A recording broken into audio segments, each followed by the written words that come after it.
Hey everybody, Jeremy here. Today I'm going to be taking a look at the Vortopt Countertop Reverse Osmosis Water Dispenser and Water Purification System. So this is an all-in-one unit that is capable of taking your ordinary tap water and filtering it through 3 different types of filters and giving you nicely purified water on the other end. The best thing about it is it does not require you to connect it to any plumbing. You do not have to connect it to your faucet. Everything is going to be done inside this machine. And if you find yourself interested in this particular machine, be sure to check the link down in the description where you'll be able to find it. In this video, I'm going to tell you everything that you need to know about this machine. I'm going to show you how to set it up. I'm going to go over all the different features and functions that it's capable of doing. I'm going to run some water tests. And then at the end, I'm going to give you a wrap up and let you know my final thoughts about how it performs. So let me show you everything that comes in the box when you get it. This right here is pretty much it, along with the small instruction manual. Now that is not a bad thing because that means there aren't going to be any small parts that you can lose and there's no assembly required, so I do like that about this machine. Now this over here is the water tank that you are going to fill with regular tap water, and it has a 7-liter capacity, and then it also has a carrying handle that's located on the inside of the water reservoir, and when you fill it up to the max fill line, this handle is not going to touch the water, so I do like that. This is the lid that goes on top, and then you just have the other half of the machine, and that is it. Now, if you take a look at the back of the machine, you'll see that there are 3 different filters here that come pre-installed. And these 3 filters do 3 different things. I'm just going to read them off here. You've got yourself filter number 1, which is a cotton carbon composite filter. You have the reverse osmosis filter in the middle. And then the last filter is going to be the activated carbon filter. And it also tells you a little description on the filters about what each of them are actually doing. So at this point, all you have to do is take this water tank here. You can grab it by the handle and then just put the flat side to the machine, and then it just rests in place. And then we'll just take this lid and slot it into the holes. So once you snap the lid on there, that is pretty much it. The assembly is complete. It's really easy to put together, but the job is not done yet because we have to run it through a number of cleaning cycles in order to flush everything out. And doing so is going to ensure that the water tastes better. All right, so I'm going to show you how to do that. But first, let's take a look at this display here and all the different features and functions this machine is capable of. So the machine is turned off right now, but I can still tell you what each of these symbols mean before we turn it on. Now the first one is going to be for water production, and water production just means that it's taking the tap water that's in the tank that you fill up from the sink, and it is running it through those filters, and it's taking that purified water and moving it over to the internal purification tank. So whenever this is illuminated, that's what the machine is doing, and you can hear it working. The second one here says water full, and that just tells you when the internal purification tank is filled with water. Now you have symbols for PC, RO, and C2. Those are the 3 filters I told you about earlier. All 3 of these buttons are going to light up to let you know that those filters are installed properly. And by the way, each of those filters is slated to last about 1 year. And you can buy replacements for those filters, and they're going to cost somewhere between $30 and $35 each. Over here, these are 2 different water shortage buttons, and they basically just mean one of them is going to light up to let you know if the water is low in the tank in the back, and then the other one is going to let you know when the water is low in the internal purification tank inside of the machine. Now, the other great thing about this, I think, is that it also heats up the water. It just doesn't dispense it. It can give you some really hot water, and these are the 4 different temperature ranges that you can go for. Now it's all in Celsius, so if you're in the United States, you're going to have to do a little bit of conversion because there's no Fahrenheit equivalent on this machine. So as you can see here, this first one is going to be between 92 and 99 degrees Celsius, so it's pretty much boiling water. And then we have 80 to 90 degrees Celsius here, 60 to 70, and then 40 to 55 degrees Celsius. Now by default, the room temperature water is going to be somewhere around 20 degrees Celsius, and sometimes it can dip down to 18. Now down here are touch capacitive buttons. The rest is just a screen, but down here are touch capacitive buttons. First one here is for a child lock that is always going to be on by default, and you have to turn it off whenever you want to have hot water. This is the temperature setting that goes through those 4 different temperature ranges I just told you about. The water drop button in the middle is for when you want to dispense water, and the spout is located right there. You can't see it, but it's right up there. Over here is the water volume that lets you choose between predetermined amounts of water that you can get. I'll show you that in a second. And then lastly is cleaning, which is something that you are going to need to do a lot of in the beginning. You double tap this and it's going to drain all of the water out of the purification tank. You pour it down the sink, and then it refills the purification tank. You pour that out, and then you're going to be doing the same thing over and over again several times until you can get a quality of water that tastes pretty decent to you. All right, so that's all the technical stuff out the way. Now let's turn on the machine. It's got a switch right here in the back. All right, so right from the start, it's immediately starting to take this tap water that's in this tank in the back, and it is running it through the filters, and it is going to put it inside of the internal purification tank. And as you can see up there, the button is now illuminated for water production. So while I was doing this thing, let me tell you how the cleaning process went.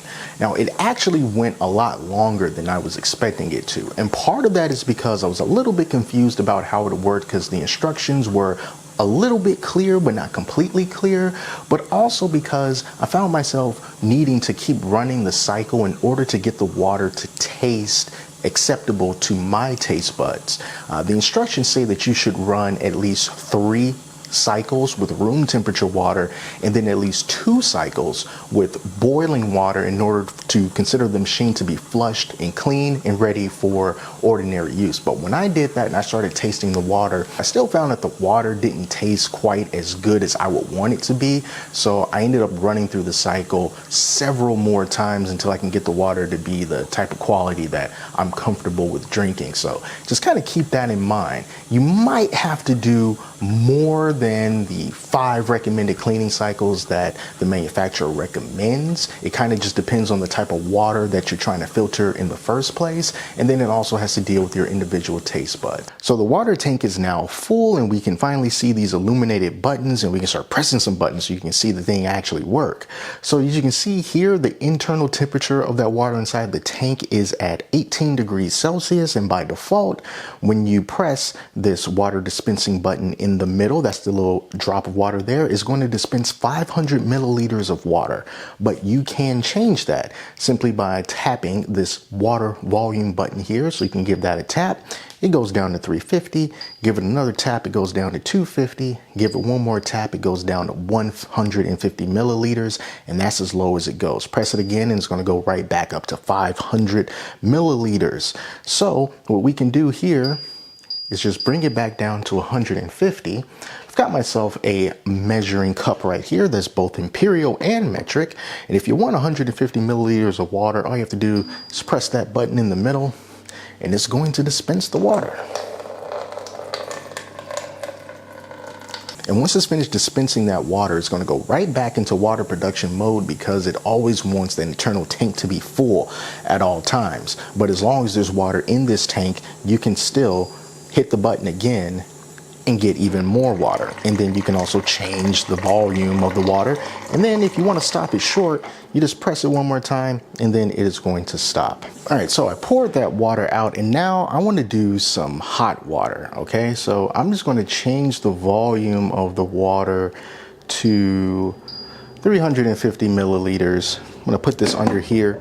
I'm going to hit the child lock button, and then I'm going to hit temperature. And as you can see, as long as you keep tapping it, you can kind of just cycle through the different temperatures that's available. I'm going to keep it at 100 degrees Celsius, hit the dispense button, and then after about 4 seconds or so, this water starts to come out. And just gonna run my finger past it. Yeah, that water is good and hot. You can probably see the steam coming off of it right now.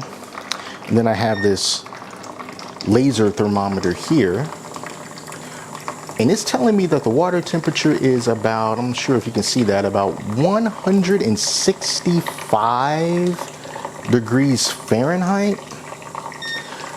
So that's pretty hot. That's pretty hot water that you can get in only a handful of seconds before it starts coming out. And then the front of the machine is starting to fog up here from all of that steam. But yeah, I opted for 350 milliliters of this stuff, but I can just stop it short right there and just kind of test this one more time. Again, I'm not sure if you can see it, but this reads about 160 on average degrees Fahrenheit, like right out of there. So, you know, that's still pretty darn hot, and you can use that for coffee, you can use it for tea. And I've actually taken this water and put it on the pot to make ramen noodles, and the water pretty much starts boiling instantly, especially if you preheat the pot for like a minute. So it really is a fast way to get yourself some hot water. And when you're finished dispensing the hot water, the temperature is going to go down slowly. But if you want to accelerate that, all you have to do is just dispense normal room temperature water. And as that goes, you see it starts to decrease rapidly, the temperature. And then once it kind of gets down to a level that you are more comfortable with, then you can just stop it there. And then as time goes on, it's going to continue to go down until it gets to around that 18 to 20 degrees Celsius sweet spot. So now's a good time for me to point out a couple of negatives about this machine that I've encountered. The first one being the temperature of that water. Now don't get me wrong, it was still plenty hot and you wouldn't be able to keep your hand under there without scalding yourself. However, the stated 90 to 100 degrees Celsius temperature is not what I was getting on my thermometer, which tends to be pretty accurate. 212 degrees Fahrenheit is the equivalent of 100 degrees Celsius, and then 90 degrees Celsius is the equivalent to around 194 degrees Fahrenheit, and I did not get that temperature on my thermometer. Now, I can still confirm that you can take the water right out of the machine, put it inside of a pot, turn on the fire, and it's going to get a boil going super fast. So it still does that, but the stated temperature there, it just didn't get as hot for me. The other thing that I want to point out is if you look on the screen of the machine, it says E1, and then that is an indicator that the water tank in the back is running low on water. However, I'm looking at it and it's not low on water. It's probably about halfway empty. And whenever that happens, I found myself having to just kind of reseat it. So I kind of just pick this up and then just put it right back down. And then if you look over at the machine now, the water production light is now blinking. The error light to tell me that the tank is empty in the back or running low in the back is now gone. And so it stopped the water production short. Now, admittedly, that is only the second time that that's happened to me, but it is something that I've noticed, just kind of having to reseat the water tank in the back in order for the machine to recognize that the water is not actually empty and it can continue filling up the purified water tank as it should. All right, so you've seen how the machine works, but now I want to see how much purification is actually going on. So I ran out and I bought one of these water purification tests. And what this is going to do is it's going to test a number of different attributes of drinking water and let you know how high the levels are in that water. To test this, I am going to put some water inside of this mason jar here. So I'm just going to let this go for a little bit, and then in this mason jar, I'm just going to put some ordinary water straight from the tap. All right, so that's roughly halfway for the both of them. So what I'm going to do is I'm going to keep the water from the machine on the right side of the machine, and then I'm going to take the ordinary tap water and keep it here on the left. So here are the results of that test, and everything kind of looks okay. That light blue for hardness, so that's in the okay range. Chlorine looks like it's okay. The alkalinity looks okay, and then the pH is kind of looking like it might be around 5 or maybe even 6 actually. And then there's the nitrate ppm 0. Those are the results of the tap water. Now let's try the purified water. So this strip right here is the one from the purified water, and then the one right here on the left, that is from the tap water. And as you can see, they look pretty similar. In fact, it looks like the one from the tap water, looks like the hardness is a little bit darker now that I look at it compared to the purified water. Purified water chlorine levels, wow. You know, looking at them side by side, it does look like it's a little bit darker over here for the tap water. Everything actually looks a little bit darker. The alkalinity looks kind of similar. The pH level, though, is darker on the purified water, though. And then for the nitrates, they're pretty much the same color. You know, as nice as it is to have a countertop water purification system and dispenser just sitting there on your countertop, the most important question is, how does the water taste? And I have to tell you that it had to grow on me a little bit, honestly, because when I was drinking the water, I was tasting it almost like it was wine, you know, like I'm looking for little subtleties and differences between the water that came out of the tap and the water that came out of the machine. Now, there was a clear difference between the water, and the water coming out of the machine does taste better than the water that comes out of the tap. But I'm used to drinking bottled water, and there was a very noticeable difference in taste to me at first. However, when I did the same thing for my wife and asked her to compare the two between the tap water and the water that came out of the machine, she really preferred overwhelmingly the water that came out of this machine. And when I asked her, can you taste what I'm tasting? Do you have any kind of flavor, aftertaste, or anything? And she said that she did not taste anything. It just tasted like nice, pure water to her. And I thought that was really interesting. So then I thought maybe I should take this water and refrigerate it and see how that tastes. So that's what I did. I filled this water bottle up with water that came from this machine, and I put it in the refrigerator. And as I tasted it, now I don't taste anything. With the room temperature water, I can still taste a little bit of something, It's not bad. It's not bad at all. It doesn't taste metallic to me. It doesn't have that somewhat strong plasticky taste that I was tasting when I only ran the machine through the cleaning cycle just a handful of times. But once I put this in the refrigerator, got a little bit of ice in it too. It's good. It's good water, and this is definitely something that I can just see myself just drinking regularly, because whatever I was tasting, that aftertaste or whatever, you know, is really not there anymore. And like my wife said, it's probably because I'm so used to drinking a particular brand of bottled water. When I moved over to the water coming out of this machine, I immediately noticed that there's a difference. But after drinking it for a few days, especially once it's been refrigerated, that difference is pretty much all but gone now. It's very minuscule, and it's not a deal breaker at all. So at this point, I like the water. And just for the sake of comparison, let me get some tap water at room temperature and just give this a taste. You know, and right off the bat, I'm kind of looking at this water, and it already looks like a little bit cloudier than the water that comes out of the machine. Yeah, I definitely prefer the water that comes out of here. This water is not nasty or anything. I got like regular city water. It's not well water. It's not particularly harsh water. But there definitely is a difference in the taste of this water, and I do prefer the water that came out of the machine, even at room temperature, to the tap water. It even smells different too. So yeah, all in all, I really do like this machine. Outside of a couple of things, such as the temperature of the water not being as hot as I was expecting, and then having to sort of mess around with the tank in the back whenever that error message comes up in error. Like I said, it's only happened twice, but it has happened, so I have to tell you about it. But you know, besides that, it's been holding up like a champ, you know, and I really like it. So yeah, if you're interested in this machine, check the link down in the description so you can head over to Amazon and pick it up for yourself. So that's it, you guys. I want to thank you all so much for watching. And until next time, my name is Jeremy, and I'll talk to you later.